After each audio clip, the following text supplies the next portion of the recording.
Sveiki visi atvykę į mano YouTube kanalą, kur matysite įvairias kriptovaliutų rinkos apžvalgas, tai pagrindė Bitcoiną, tačiau kartais ir įvairius altcoinus, tokius kaip Ethereum, Solana, Linka ir taip toliau ir taip toliau.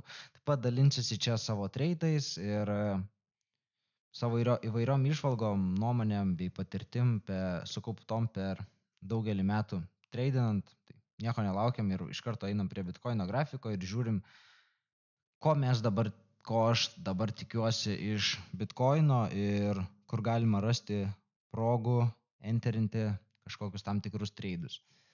Tai šiuo metu kaina išties atrodo bearish ir labai toks downtrendas dabar susidaręs, bet šiaip judame šiame range. Kiek čia 25 dienas tiesiog judame šitam range aukštyn žemyn ir dabar einame prie range apačios. Tai ką esu numatęs dabar, gal iš pradžių greitai parodysiu, kaip trumpai veikia mano treidinimas. Tai treidinu techninę analizę, nefundamentalę, ir treidinu lygius. Tai yra tam tikri lygiai, kuriuose yra daug konfluenso tarp mano daug kartų ir daugelį laiko ištestuotų indikatorių ir taip toliau. Tai ieškau šortų tada, kai kaina kyla. Kaina kyla, tik ieškau šortų, tai ieškau lygių, nuo kurių manau, kad kaina reversins ir eis žemyn. Jeigu pasiekus tam tikrą mano numatytą lygį, gaunu entry confirmationą, kad kaina nori apsisukti ir eiti žemyn, enterinu šortą ir ieškau longų tik tada, kai kaina krenta, pasiekia mano tam tikrą lygį, gaunu entry confirmationą, tik tada enterinu longus. Niekada, jeigu kaina kyla, neenterinsiu vidury kainos kilimo kažkokio longo. Visą laiką lauksiu, jeigu kaina kyla, tada retracina, čia turiu kažkokį lygį, kaina ateina į tą lygį. Aklai, jeigu kaina ateina į tą lygį, aklai niekada nelonginsiu, visą laiką lauksiu entry confirmation ir tik tada galėsiu enterint trade'ą. Tai žiūrim, ką turim dabar. Tai kaina tikrai atrodo labai bearish ir manau dar krisime žemyn, bet ar tai reikštų, kad čia sugalvočiau shortint? Žinoma, kad ne. Visą laiką, jeigu kaina krenta, lauksiu tam tikro lygio, nuo kurio kaina atsispirs ir kils aukštyn, tai čia enterinsiu longą ir tada, jeigu kaina kils aukštyn, nesvarbu nuo kur, lauksiu ir ieškosiu lygio, nuo kurio kaina gali apsisukti ir važiuoti žemyn. Tai kokius lygius, kokius scenarijus turime šiandienai, tai pirmasis ir kol kas realistiškiausias scenarijus, kuris gali įvykti ir realistiškiausias lygis yra nuo 102 iki 100 tūkstančių realiai. Toks nemažas lygis, tačiau labai svarbus. Tai čia turime naked point of control daily, taip pat savaitinį lygį. Ir jeigu ateitumėm iki čia, užfilintumėm tą viką, kuris buvo sukeltas spalio 10 tos likvidacijos didžiausios istorijoje, kur buvo likviduota 19 milijardų dolerių.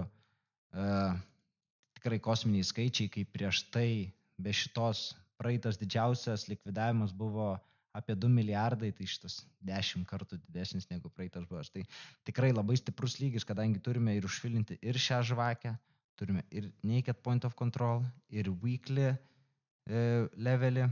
Taip pat čia turime psichologinį 100 tūkstantinį lygį, kuris Bitcoin yra pats stipriausias psichologinis lygis.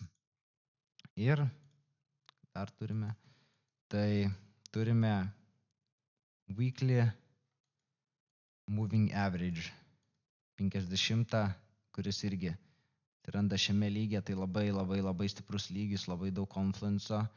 Visur čia tikrai stebėsiu ir lauksiu ir manau, kad nuo šito lygio, jeigu gausime entry confirmationą, važiuosime aukštyn.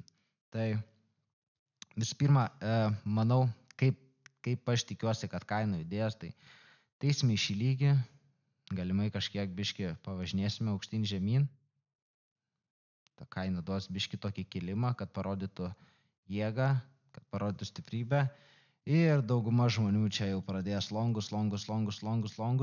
Tačiau aš dar tikiuosi, kad vis dėlto pramušime tą 100 000 lygį, testuosime jį ir nuo tada kilsime aukštyn. Tai tiek laukiu iš Bitcoino longų.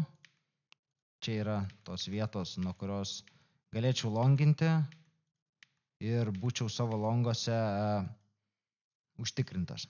Toliau dėl shortų, ką mes turime, tai pirmasis lygis, kurį turime, kuris nėra toks stiprus, tačiau manau, kad gausime šiokią tokią reakciją, o jeigu negausime, tai nieko tokio, tai pirmasis lygis yra šis lygis 107 000, nes čia turime naked point of control ir jeigu pažiūrėsime, jis puikiai sueina su Fibonacci, jeigu testuosime, kaip mano planuose, tą 100 000 zoną, tai labai gražiai šioje zonoje gaunasi Fibonacci 0.66 ir 0.618 retracementas. Tai pirmasis lygis, kurį stebėsiu kainai kylant ir jeigu gausime gerą reakciją, galima bus enterint shortus šiame lygyje.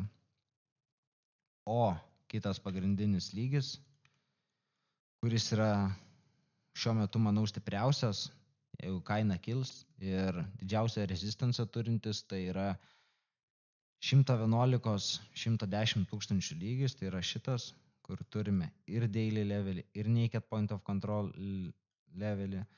Taip pat, jeigu imti viso šito mūvo nuo pačio viršaus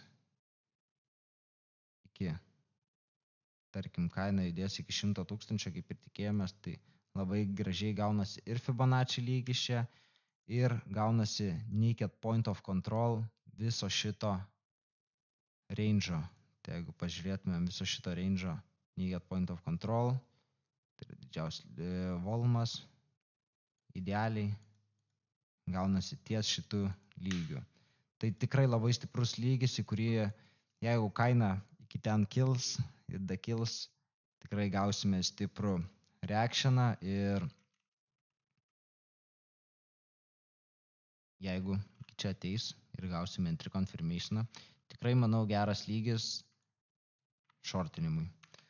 Tai kol kas iš Bitcoino tiek. Laukiame šių lygių ir manau, kad būtent šitą lygį greitų metų pasieksime, kadangi tikrai labai nedaug kainai liko ir tikrai bus labai įdomu stebėti šį lygį. Tai dėkui už žiūrėjimą, prenumeruokit šitą kanalą, palaikinkit mano video ir komentaruose parašykit, ką norėtumėt pamatyti, gal kažkokių patarimų, nes kad ir treidinu jau keliarius metus ir esu užtikrintas savo analizėmis treidinimo, nesu užtikrintas visą savo šitą kalbėseną ir man tai yra nauja, tačiau labai įdomu, noriu dalinti savo žiniomis, savo patirtimi, kurią sukaupiau su jumis ir tikiuosi, kad jums patinka, jums įdomu ir jeigu turite kažkokių įžvalgų, patarimų, tai būtinai lauksiu jūsų komentaruose. Iki kitų video, viso.